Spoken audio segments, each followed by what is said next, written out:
Hey YouTube, HK Savage back here. You can tell last night, if you're one of my subscribers, posted a video about an introduction, and yes, I did delete my other video because it was bad. I didn't like it. I deleted it. I'm sorry. But I'm just going to do a little bit of a overview slash review of my sweet 2011 db30 doodlebug by Baja. This is of mine, not the factory one. You got this here 212 Predator motor. It's a non-Hemi, ungoverned. That's about it. Got some speed holes drilled there. Adds about 5,000 horsepower, obviously. Don't have a kill switch rigged up there. I have that one though, and I'm the only one who really rides it. So, aftermarket back tire, because I blew the other one. It's a 4-ply. You gotta get 4-ply tires. They're better. They last longer. Doesn't matter what you're riding them on. They do last longer if you don't ride them on the street, though. The street wears them down, like asphalt, pavement, or blacktop, depending on where you live. And the concrete, it wears tire out. This here's the factory tire. It's a front tire. If you couldn't tell, that's the front tire. It's 2-ply. It's okay. They last longer because all the weight's on the rear of these things. They don't design them too well. Here's my handlebars, just standard doodlebug handlebars, except for the fact that my twist grip broke. You know, just go whang. Instead of, you know, flick it at wrist. It's a flick it at wrist. It's a squeeze of your fingers, doing 40 miles an hour. That's what I clocked it at. So there's no kill switch up there. I need to get one for like $10 on Amazon. Sweet deal. Free shipping. Get your brake lever. Just standard factory. I've never pulled this off. Put a bike reflector here. Don't know why. Mainly just because I didn't want like somebody to say, "Oh, I didn't see him from the front when I hit him and killed him." Also got one on the rear. Got the factory front fender.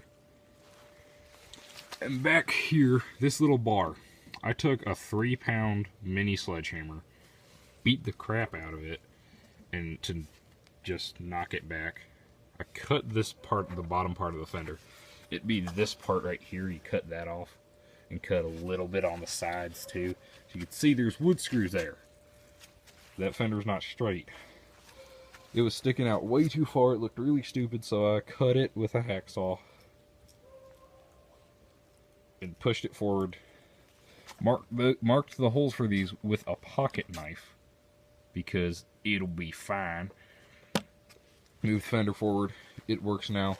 You gotta drill new holes. But I have a fender so mud doesn't get flung on me and into like the intake and on the exhaust. But not the bottom of the motor. If you can see it, it's pretty grimy. It's all grimy and stuff. Unhook the little low oil sensor because, well, we can go around turns. If you lean enough, which I do most of the time, it'll cut off on you, which isn't fun. Or if you do sweet wheelies, which I'm working on. I did one and it just died immediately. And then we got some performance parts. This here valve stem cap.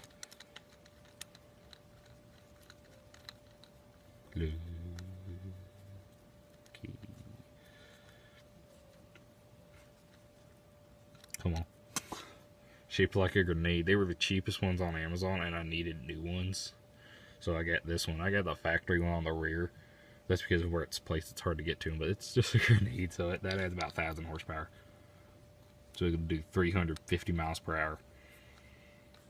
It's raining a little bit. It's like a little drizzle. Filmed this on my iPhone because I need to get a camera. Modified my foot pegs by putting the bolts in there so they don't move and stuff, because they were like down at this angle because they've been used so much. I need to get new pegs. That, or I'm just gonna cut this off, get a piece of pipe and just weld it on. Both sides have it. And let's talk right here about the chain tensioner. That's a door hinge, a bolt and a nut holding it on. 5/16. So 5/16 by inch bolt. It's an inch long. And this part, this size here, is just 5/16. It's got the factory pulley on there. Just line. All you gotta do is that's it for the chain tensioner. Aftermarket chain, because my chain was pretty old. And 12 tooth, random brand clutch. I need to get a max torque. This one kind of sucks.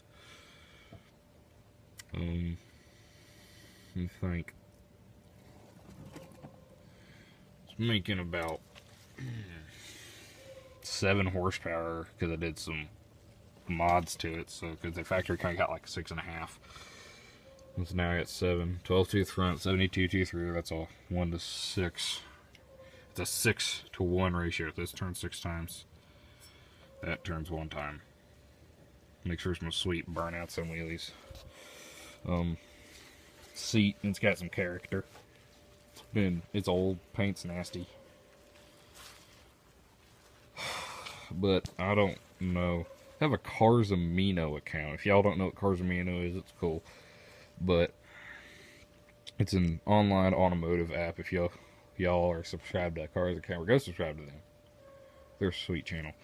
If you all are subscribed to them, you'll know that Cars Amino, they're sponsored by them. But it's a fun app. I have it. Meet some pretty cool people that like go-karts, mini bikes, basically anything with an engine. I love anything with an engine. Hopefully, soon enough, I'll be able to get a riding video of this thing. Maybe a camera. Need to get a billet flywheel. Need to get some other things. What else do I need? I need new front tires. I don't like the look of it. And it's wearing on one side because I turn left so much. NASCAR. But one thing about these, it says 10% ethanol, blend okay, no E85. It should say no ethanol. It's okay to put ethanol in it, but if you're going to let it sit for a while, it will damage your motor in the long run. I run non-ethanol fuel. If I have to, I'll run ethanol in it, but... Hello? Sorry. I guess I got to end the video.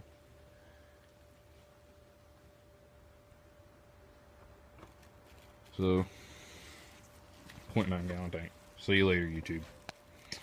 HK Savage out.